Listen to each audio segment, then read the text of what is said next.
Hi guys! Welcome back to my YouTube channel again and again. So today's video guys is ito, nag-marinate po ako ng boneless kasi po gagawa po tayo ng boneless chicken roll. So ginamit po natin ay hindi siya hindi po chicken fillet or ang ginamit po natin is a boneless chicken. So, minarinate ko na po siya sa salt at saka sa Sprite. Dapat kasi ang marinated ko nito is yung dark sauce, oyster sauce, and light sauce.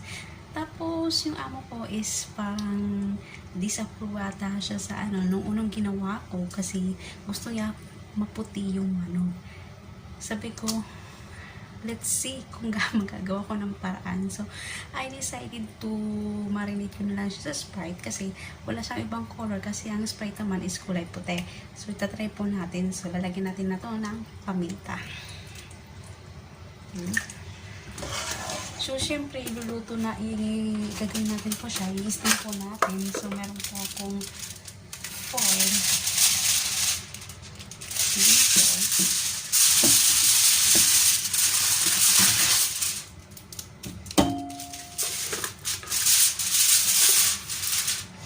Tapos maghihiwa po tayo ng sibuyas, bawang at ginger.